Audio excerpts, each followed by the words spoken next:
fabulous. Thank you very much for having me. Have you seen any kind of shift in the skills that people are asking for?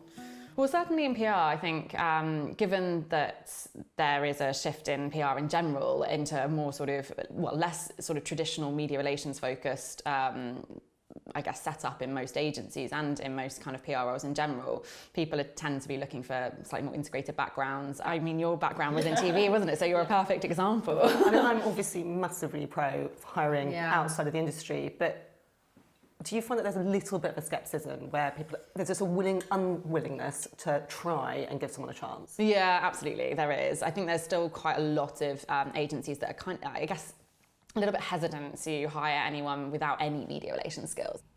I think our role, that's where our role as recruiters becomes more about an education and kind of opening people's minds, as opposed to just finding a CV that's a tick box kind of exercise and that plugs a gap.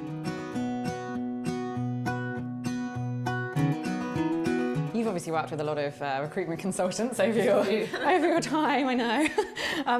What's your kind of idea of recruitment, and how would you make it better, make it easier for yourselves? I find it frustrating when in larger agencies I've had the same CV from 3 different recruiters, and I don't know who stops that from happening. I don't know how you can say to a candidate you can't sign up with someone else. Yeah.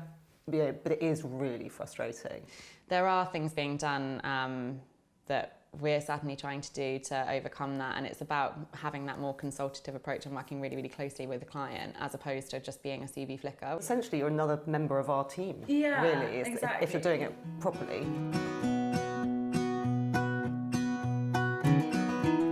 What are candidates' biggest bugbears about the interview process? It's interesting because we have had instances where candidates have turned down roles purely based on their experience throughout the interview process. We've had candidates that have turned it down because the feedback's been too slow, so they've kind of, I guess, mentally kind of blocked that opportunity out and maybe resigned themselves to the fact that it's not going to work out, and then when it does come back with an offer, they've kind of already pushed that option away. That candidate experience is really important. You don't know who that person knows, and if they sort of speak to one of their friends who actually could be perfect for the role and say, oh, we never heard back from that company and their communication was awful, that's a terrible thing, and it spreads, That's a really good point. It spreads like wildfires. Well, thank you very, very much. I've really enjoyed talking to you over lunch. Oh, you're welcome. Thank you very much for having me. It's been very interesting and very delicious.